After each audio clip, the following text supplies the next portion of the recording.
ரொம்ப ஆசையா திருநெல்வேலிக்கு போன அன்னைக்கு எனக்கு தான் இந்த மாதிரி ஆகிட்டு. இனிமே யாருக்கும் இந்த மாதிரி நடக்கக்கூடாது. இனி உங்க கையில தான் இருக்கு. இப்படி வரிசையா ஜாதி கொலை நடந்துட்டே இருக்கும்போது என்ன நடக்குன்னே எனக்கு புரியல. ஏன்னா நம்ம கவர்மெண்ட் வேலையில இருக்கிறவங்களே இந்த மாதிரி பண்ணும்போது நம்ம யாருக்கிட்ட போய் என்ன குறைகளை சொன்னாலும் என்ன நடக்கும்? தாழ்ந்த ஜாதி உயர்ந்த ஜாதினே சொல்லிட்டு இருந்தா இந்த உலகமே முன்னேறாது. நம்ம அப்படியே தான் இருக்கும். இது உங்களுக்கு புரியுதா புரியலையான்னு தெரியல. அதுவும் முக்கியமா எனக்கு என்ன, கவர்மெண்ட் வேலையில இருக்கிறவங்க, அது போலீஸ் ஆஃபீஸரா இருக்கிறவங்களே இந்த மாதிரி பண்ணாங்கன்னா என்ன செய்யறதுன்னே தெரியல. ஏன்னா ஆல்ரெடி இந்த அஜித் குமார் கேஸ்லயும் அவன் கஷ்டப்பட்டிருக்கான்னு சொல்லிடுறாங்க.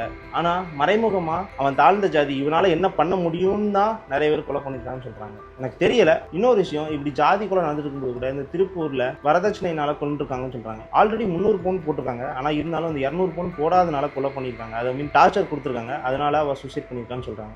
இது நம்ம நாட்டுல என்னென்ன நடக்குதுன்னே தெரியல. தமிழ்நாடு இப்ப மோசமாயிட்டு இருக்கா இல்ல இதுக்கு முன்னாடி இப்படிதான் இருந்துச்சா? இப்போ சோசியல் மீடியா இருக்கிறதுனால நிறைய தெரியுதா என்னன்னே தெரியல. சோ நம்மளோட ஜென்ரேஷன் எப்படி வாழ்ந்துட்டு இருக்கு, எப்படி வளருதுன்னே தெரியல. நம்ம எல்லாம் சொல்றோம் 2K கிட்ஸ் ஜென்சினா பெரிய ஆட்கள், அதாவது ஜாதி மதத்தெல்லாம் தாண்டி வந்துட்டாங்க அப்படின்னு சொல்லுவாங்க. ஆனா இப்போ நடக்கிற விஷயத்தெல்லாம் பார்த்தா என்ன சொல்றதுன்னு தெரியல. நம்ம தமிழ்நாட்டில் என்ன நடக்குன்னே தெரியல. இதை பத்தி நீங்க என்ன நினைக்கிறீங்களோ கமெண்ட் பாக்ஸ்ல லீவ் பண்ணிட்டு போங்க.